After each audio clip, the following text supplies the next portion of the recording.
one of the things that I put up was this interesting slide, because from my experiences as I travel the world, thanks to geophysics, as it gives those opportunities for those who want to travel, I realized that a lot of us, when we started, we wanted something that obviously involves a bit of traveling because we had not traveled a lot, but also we wanted a bit of bling and money because, I mean, when we were young, my ambitions and dreams were about you need to have a nice car, you need to have a lot of money, you need to have a good life. And I'm not going to lie about it. A lot of us as young people, that's what our focus was. It was not about, well, I'll be the best geophysicist in the world in this department, because you didn't even know who's the best in that department.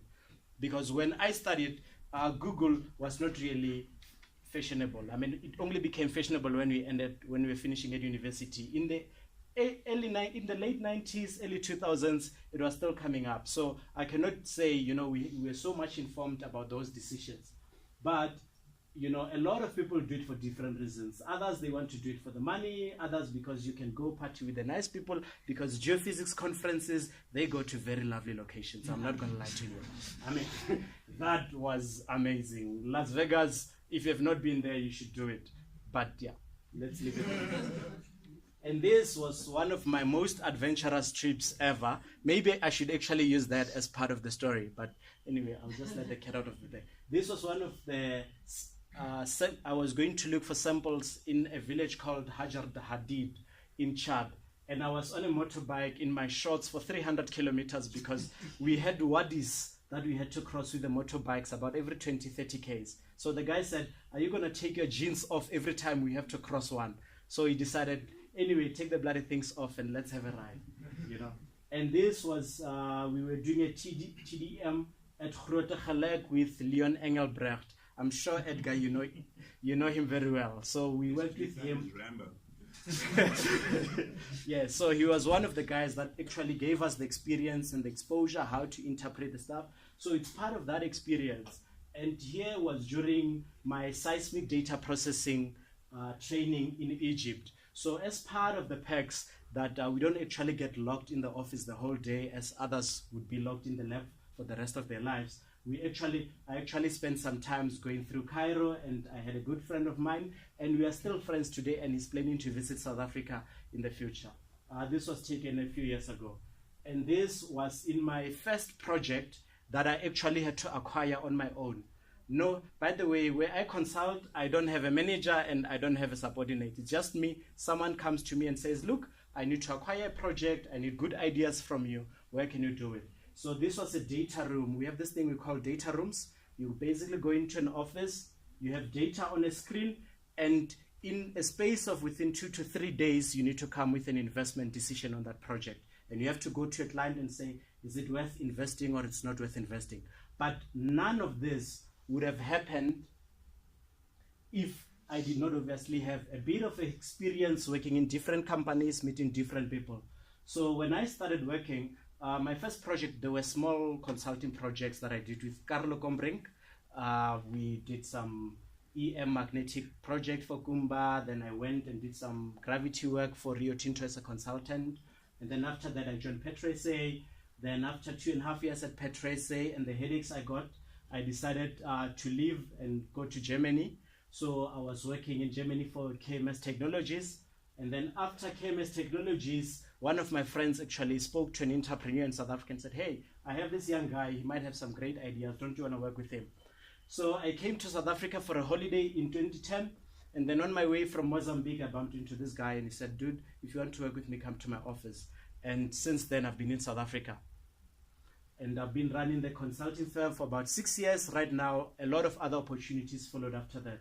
Sungu Sungu Group is currently the only black-owned company in South Africa that is looking for oil in the ocean, competing directly with all the big majors, but I'll show in the next slide. And through that opportunity whereby I ended up having this guy as my main client, I basically then represent him on several boards as a director, as a non-executive director, and I have to advise them on the technical and the production side. So Natal Portland Cement, I'm also a director for him, and we basically produce aggregates and we use them as an input product we produce aggregates and use it as an input product for the concrete manufacturing. And Sezigin and Rico Cure. There are two oil companies that actually hold the largest 3D seismic data in South Africa. We have more than 18,000 square kilometers of 3D. So that's a huge volume of data, and currently we are busy with our farming out discussions, which obviously in the next few months you might hear about it. So as I indicated earlier, I've been very privileged, and I'm not going to lie. I mean, I might not be white, so I don't know if I have to use privilege, because you know there's previously advantaged, previously disadvantaged. But we have been very privileged studying at DEX, because we got to meet a lot of people who were great lecturers. The late Prof. Willem Botha, we called him the Chinese man because in his late years, he dyed his hair black. So because of that, we called him the Chinese man every time we're in the field. And Madimetja played a very critical role in developing us, because she looked for the opportunities for us to get the practical exposure. And we did a lot of projects for industry, even when we were still in our third year, fourth year, and when others decided to go further in their masters, she also supported us. And I was very privileged enough that she spent about 10 years trying to meet Dr. Oz Yilmaz. I think everybody who has done seismics who knows who Oz Yilmaz is. He's the god of seismic data interpretation. That's essentially, when you want to do seismic interpretation, this is the guy. And in my first trip to Europe, I actually bumped into him, and then he said, you know what, I don't mind keeping in touch with you. And we spent about 30 minutes on his booth, had a stand, and then after that we kept email exchanges, and he has been very inspirational in terms of keeping me where I am. And of course, there is another gentleman, he works for Exaro as a geophysicist, Josie Mahanyele. We're at university together, but he was ahead of me. I think he was actually Edgar Stedler's student at some point. So he basically taught me a lot that I know about EM and also gravity. And we did some few projects when I'm consulting. He assisted me in terms of giving me direction and how I need to be doing that. And this gentleman here, in my oil and gas industry, he gave me the biggest experience ever. He gave me the best support ever, because when I went into the industry, I was 21, naive, and looking for entertainment and enjoying the career. But what he did was give me direction, show me how did he start when he moved from Poland and moved to Canada, how challenging it was, but eventually how he became to be a very successful geophysicist. He passed away in 2014 as well. And he used to work in Canada, and he worked with another gentleman by the name Terry Turner. And that is how he moved from being an electrical engineering, electrical technician to being a geophysicist. And he ended up being a lecturer at, I think, British Columbia University. And of course, Dr. Kat Strack is the gentleman who gave me the opportunity to leave South Africa and go work with him in Germany. In terms of project history, this is the project that we did for Kumba Resources. It was on the farm Berg and Lelefeld in the Northern Cape. We did it as part of our honors project, and that's where we had the support of Prof. Botha and Madimetja Kombrink. And then we had, in the middle, we had the project in, okay, well, another sabotage in my project. Okay. And then we had a project in Sudan, the one in the middle. That's in 2007. I was actually working in Sudan doing seismic acquisition, gravity and mag for oil exploration on the northwest corner of Sudan and Chad. And on the right, you have the drilling for copper in Namibia. And then here, this is the Natal Portland Cement Mine, where I'm currently serving as a non-executive director for aggregates. And this is on the right, this is the seismic data that I was actually indicating earlier. And actually here, this is the seafloor, and here you have a canyon, and here you have a seafloor mount. And then on the right, you actually have two horizons that we are interpreting. And this was actually processed and done 2 days ago when we were having a data room. In terms of my experience, I thought of talking about mining, but then I realized that we get a lot of training in mining. So I focused a little bit about the new things that are happening in South Africa that a lot of young students are not aware of. But in South Africa at the moment, you have basically major oil companies that are exploring for oil in South Africa, and there is actually not a single acreage available to explore for oil in the ocean. It's all taken by all the majors. and of course us as a company. So in terms of South Africa, we are operating in the Orange Basin. We basically have all the licenses here. That's where and then all our competitors, it's Anadarko here, Exxon, it's on the East Coast, it's running a huge 3D survey currently at the moment. They are at about 60% acquisition, and I expect that within 2 months they'll be done with the 3D and the 2D acquisition that is currently going on, and it's being acquired by PGS. And one of the things that is happening is that all these companies, they've come to South Africa within the last 4 years. And they generally tend to invest about 30 years in a country. So that means that there's a lot of opportunities that are coming. But one of the things that I've realized that majority of the students do not know what's going on in the South African oil and gas space.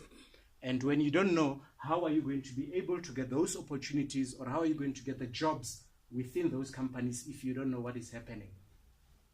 That map is freely available on the website for the Petroleum Agency.co.za. So you could find it in a more zoomed version in all the different companies.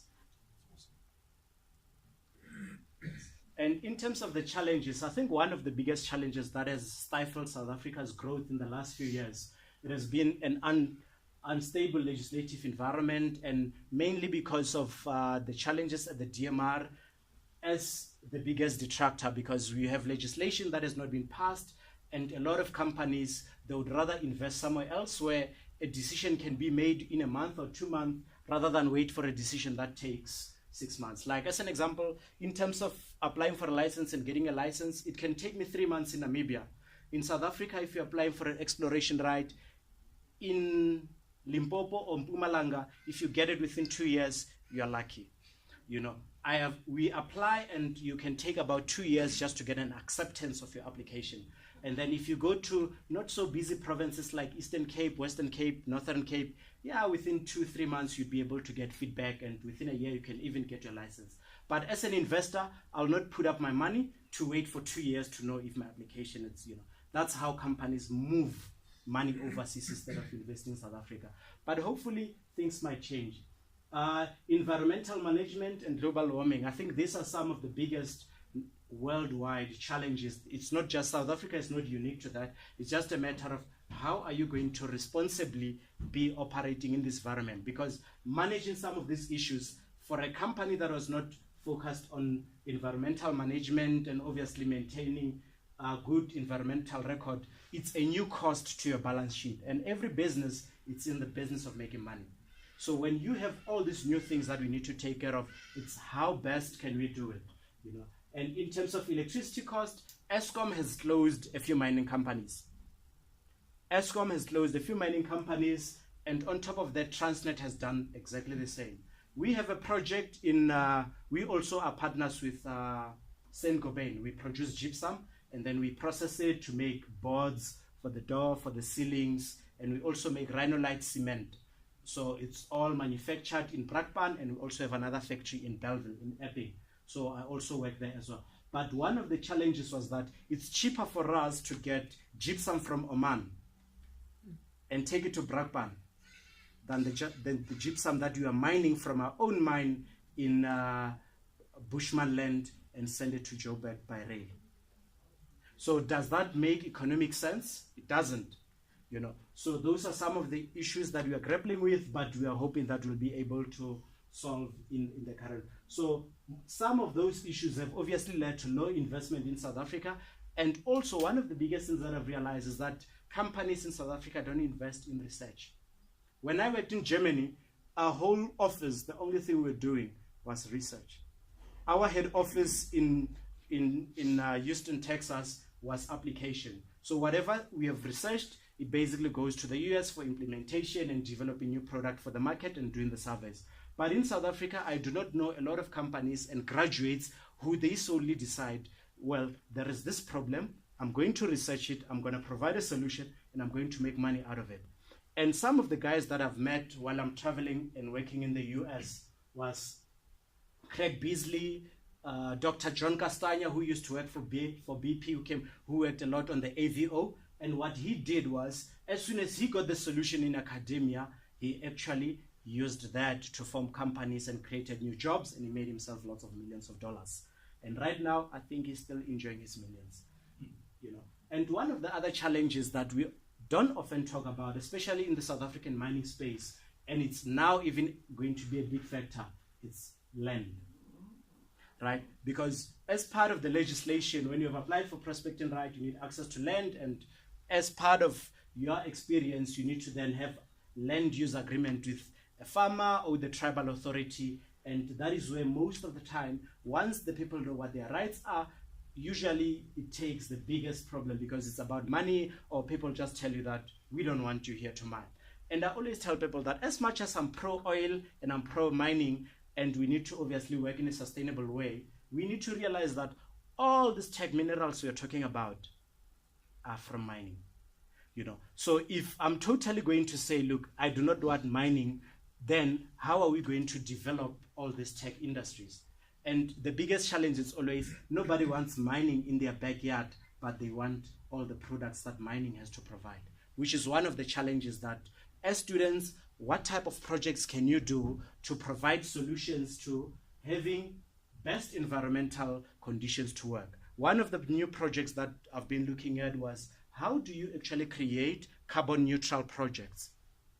Because companies like Statoil are starting to work on something like that. Hence, on the 15th of May this year, they will vote to change their name to Equinor, which is Equilibrium Norway. They are trying to basically move into that dynamic to say, look, we have made money out of this oil and gas, but majority of the studies that have come up now, they've said, look, we need to do something differently.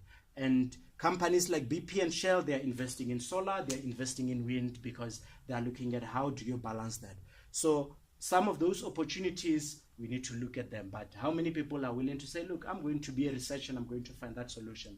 And one of the challenges that we have had is sharing versus competition, right? As companies, we compete, but there's also a challenge of companies have information they don't use, and yet they're not willing to share it. They sit with a lot of information. Let's say I'm looking for lithium, as my learned friend here and very experienced friend Edgar is working for lithium, right? I was prospecting for manganese. I didn't find it. I have lithium information, and I'm not interested in lithium, but I'm still not willing to share it.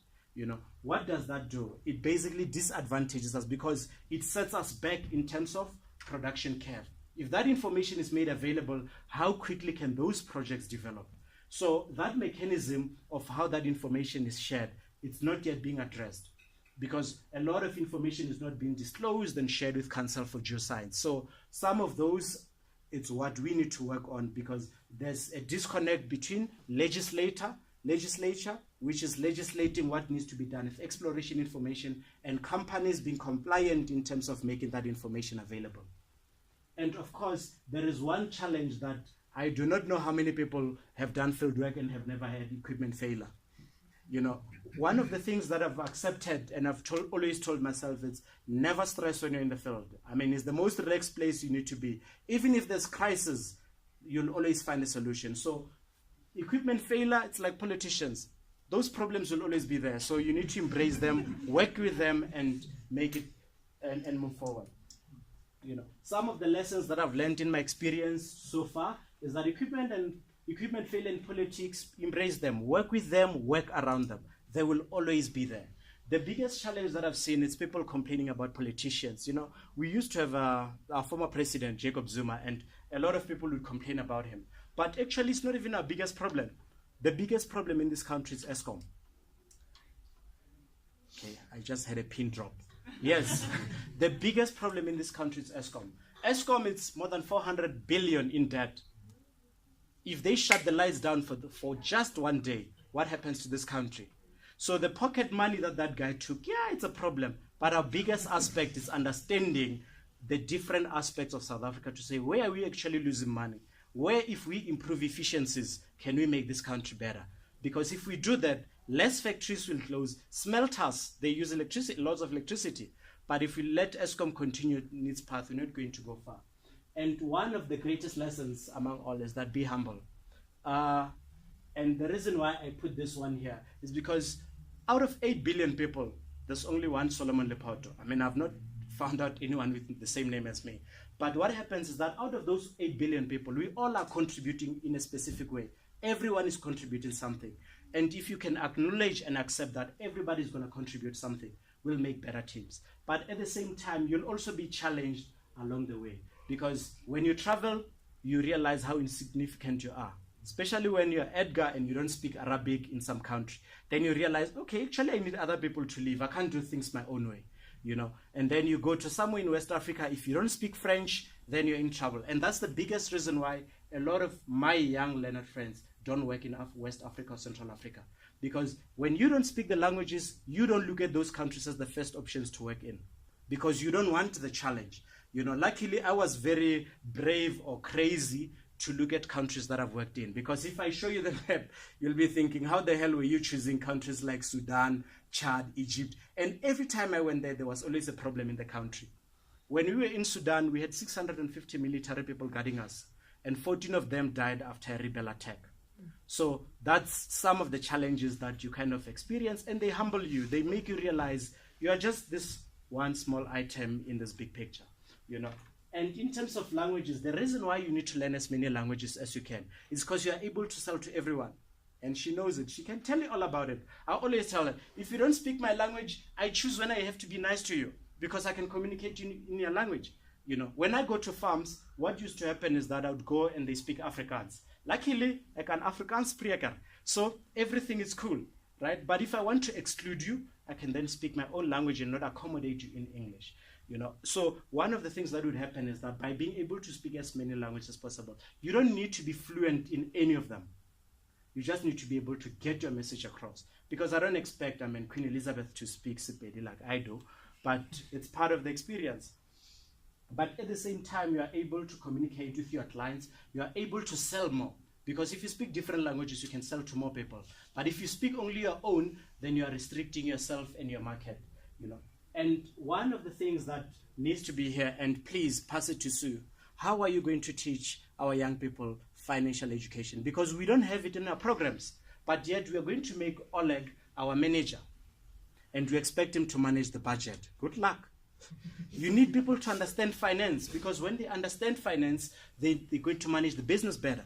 But if you make him only a scientist, he's not going to manage he's going to manage it in a scientific way rather than a financial way. And businesses are about making money. Bottom line, if it doesn't make money, it goes under. And don't be ignorant. One of the things that I learned along the way was that when you sit, especially a lot of students, if they don't see a job offer now, usually they don't pay attention to that stand. Like when you go to a booth, as you're saying, when they're in here, it's all the little groupies because people don't see potential. If I came with a board and said, I'm offering jobs, trust me, none of them would have spoken to anybody but me because of exactly that. So what happens is that sometimes you need to read a lot of different information to understand how everything connects. And that is what helped me to be able to get the opportunities that I've gotten, because I've managed to learn about different countries, different people, different languages, economics, and it has helped me integrate my science as a little component in a bigger scheme of things, because everything is related. If right now you are now working in mining, but you don't understand where the economy is going to be in the next 10 years, what commodity are you going to look for? And that is why the American company that is leading in lithium exploration in the US, they saw technology minerals before anybody did.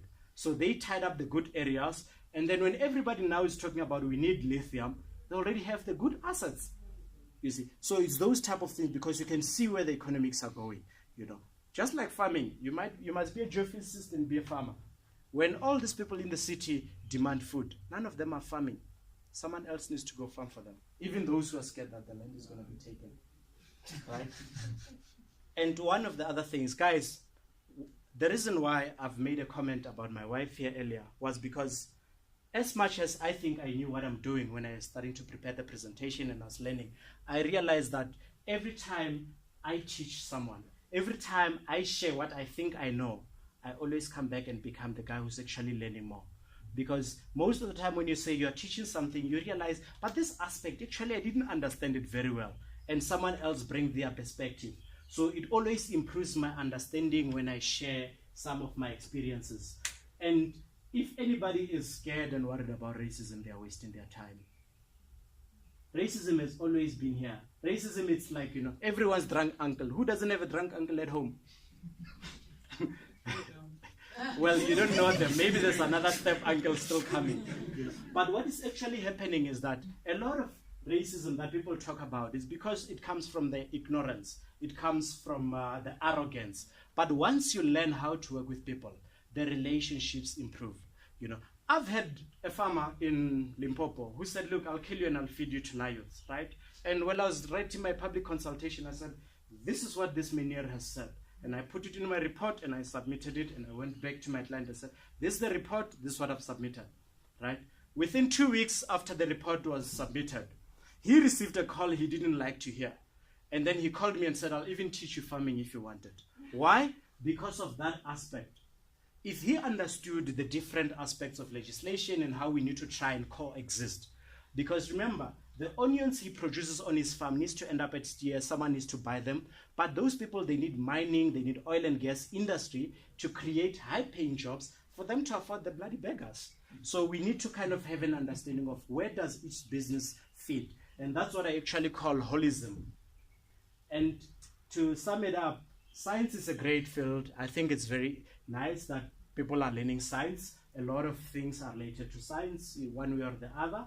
And geophysics is a little bit greater, but education is the greatest. I think we should all share it, and we should not be shy that some of us, sometimes we look like geeks, or we are called geeks. We should enjoy it. Because on some of my Good Friday nights, she knows we talk about Aurora Borealis and how exciting it is that one day we'll go experience it. Anyway, I will not take much of your time, guys. Thank you for this, and hopefully you guys, if you have any question, I'm willing to share with you guys any answers.